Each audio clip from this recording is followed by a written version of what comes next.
Hi, welcome to the third video. This video is focusing on my own personal journey and how Masonry assisted in that, and then latterly what practical benefits it actually had in the real world.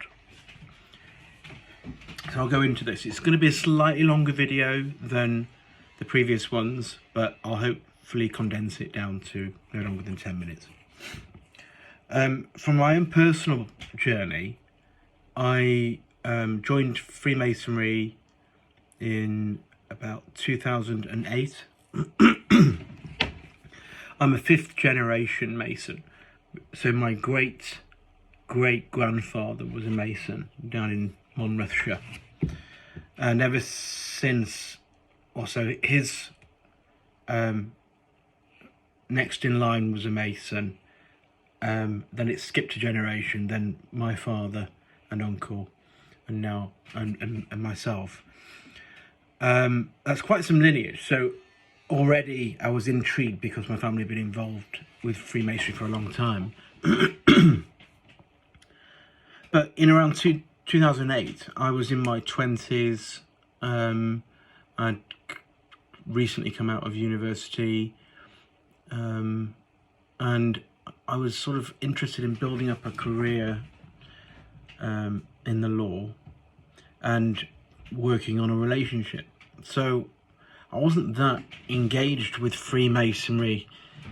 I was intrigued, but that's as much as it was. In terms of the spiritual search for something more, again, there was this notion that there was something deeper, but I couldn't quite put my finger on it, and I had a feeling that Freemasonry might be able to help me understand, or help me on that path, but I wasn't entirely sure. I joined a lodge that was engaged in the esoteric side of Masonry. Also, that's how it was meant to be. And the founder of the lodge is a very well-known esoteric Masonic author. So I was exposed to sort of the spiritual side of Freemasonry from a very early stage on my Masonic journey. But at the beginning of that stage, it was all sort of quite an intellectual curiosity. It wasn't really sort of a burning desire to want to find out and, find out who I was. I wasn't really engaged in the existential question at all.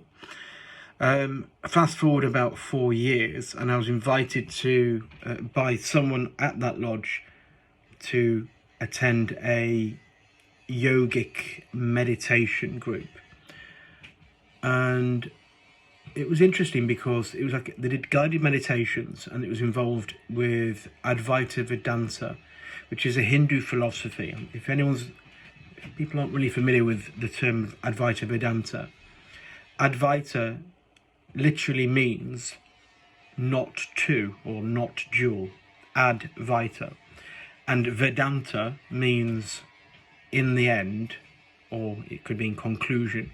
So if you put them together, it means in the end all is not two, or in the end all is one, you could say.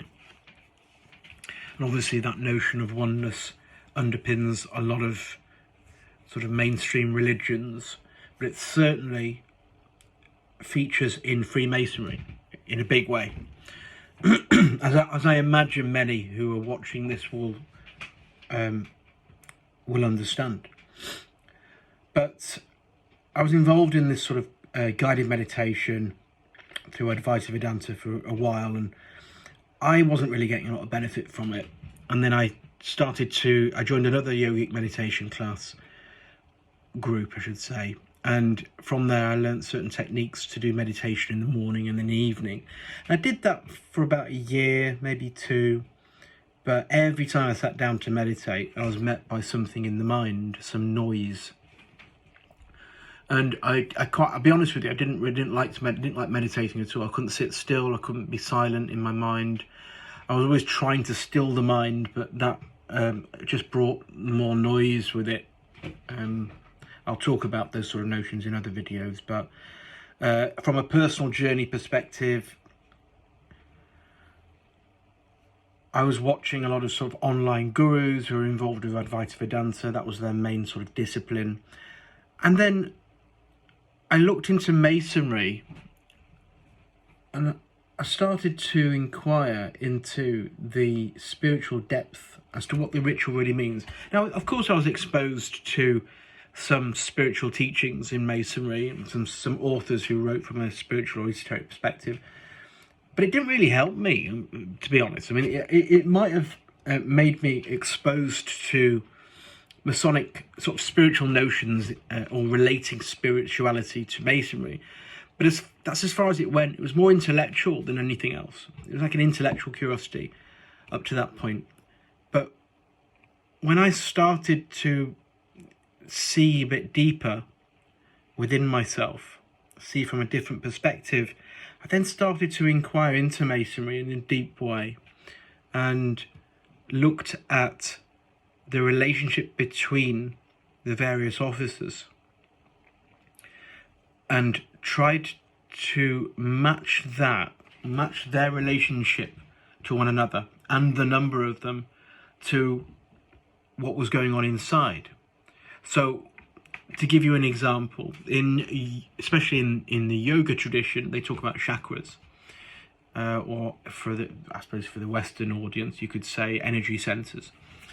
You've got the crown, you've got the third eye, you've got the throat chakra, you've got the heart chakra, you've got the solar plexus, you've got the sacral that's underneath the belly button, and you've got the root, which is either the tailbone or the balls of the feet, or you say the heels of the feet, depending on what practice of meditation that you do. So if you're doing like an Egyptian one, where you're sitting upright, back straight, with your feet on the ground, then your root will be by your feet. If you do a sort of a yogic posture, which is what I'm more inclined to do, that's what I resonate with, where I would sit cross-legged, sometimes in the lotus position, and that would be your tailbone pressing down on the ground. So that would be where the root chakra would be, especially during a meditative process.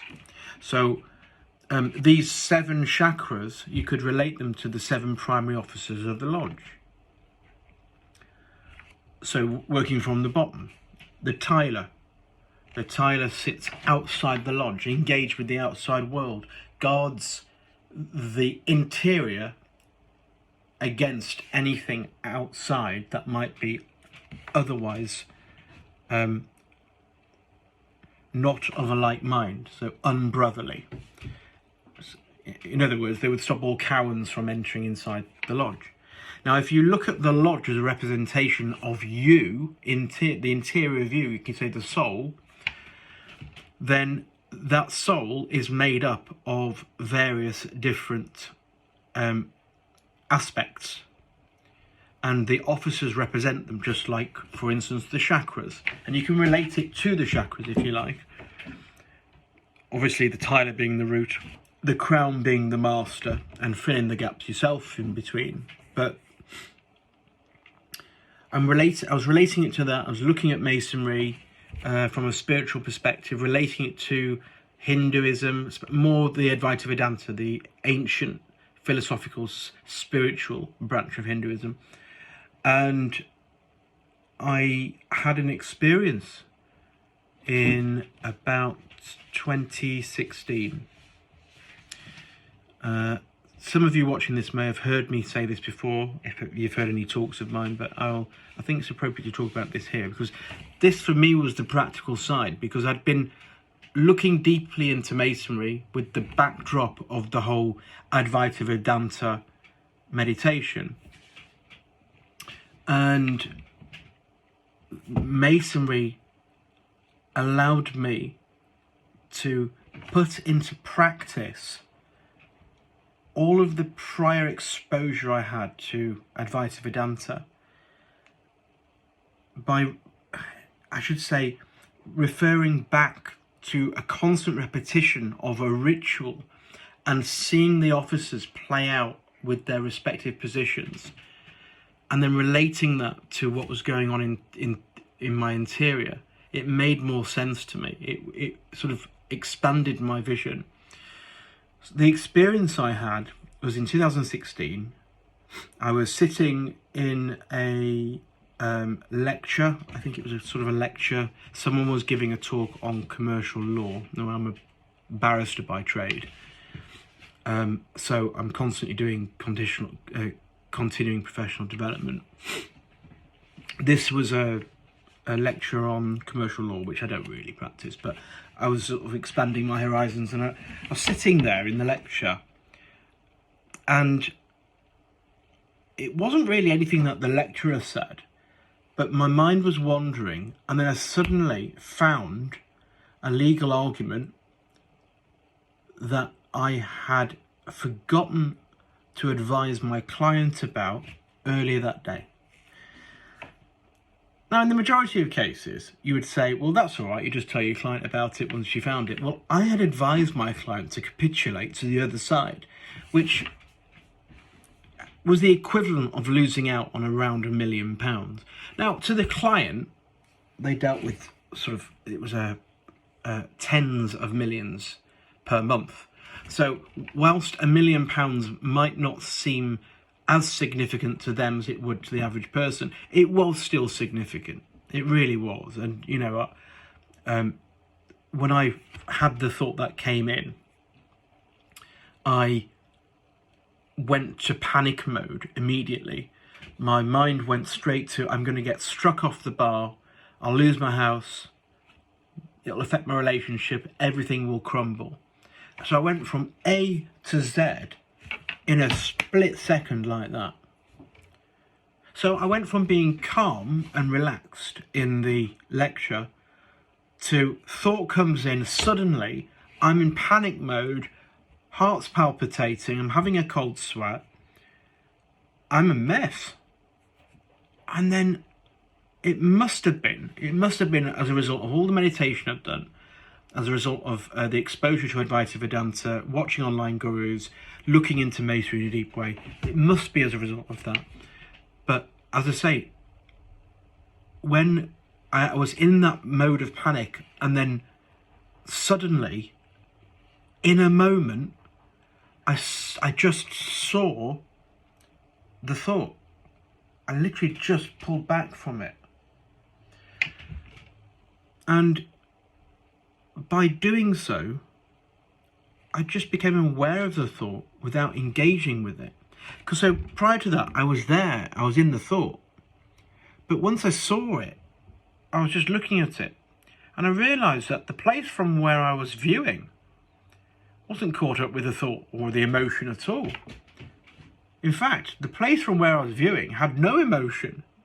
It was, I mean, the closest I could come to it, to express to you, would be I was in a state of peace. In fact, it was just like I was before I had the thought. It was like I was just reset.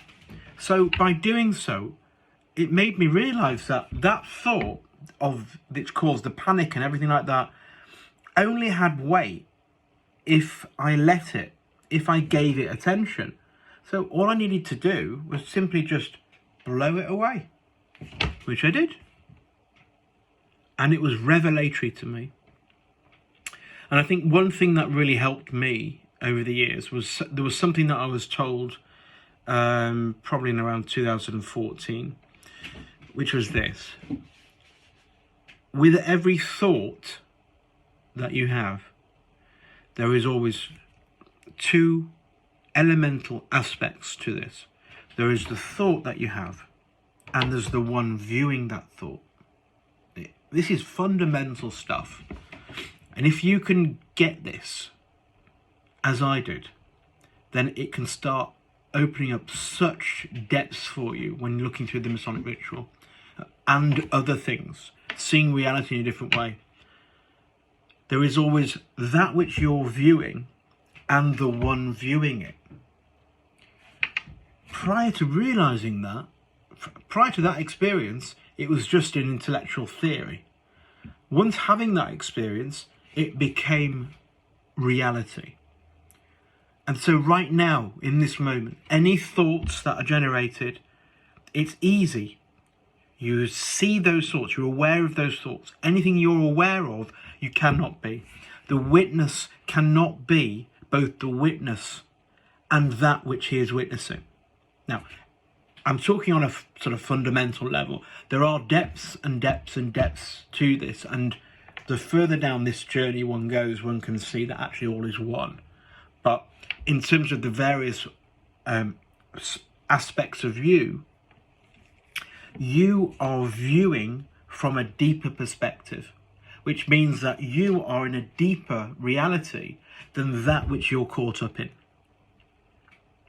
Just like the three who rule a lodge, the worshipful master, the senior warden, and the junior warden. I would liken those thoughts that I was having that was causing the panic to my junior warden. I would liken the aspect that I moved to, free from that thought, to be the senior warden. And I'll go into my journey to the worshipful master another time for you. But that's really a journey from, in my view, from the junior warden to the senior warden. And just like we see in the first degree, the candidate, which is you, are shepherded from the junior warden's pedestal in strength. You need to be strong to withstand that, the power of the mind, the lower thinking mind. In strength, you can pass beyond, and you can go to the senior warden. I'm going to stop there. It's already over my 10 minutes. Whoever has stayed with me through this journey in this video, I thank you for your for indulging me there. But I hope that helps in some way understand where I've come from and to put into perspective the way I see things. Hopefully, by doing so, that allows you to possibly reevaluate how you see the Masonic ritual and any other religions and traditions, because allegory in the Bible follows the same pattern as far as I can see it. So anyway, I look forward to your comments in the comments section below. If you like what you've seen on this video, please feel free to like, and if you haven't subscribed already, please subscribe and ding the bell for more alerts for more videos. All right, see you in the next video.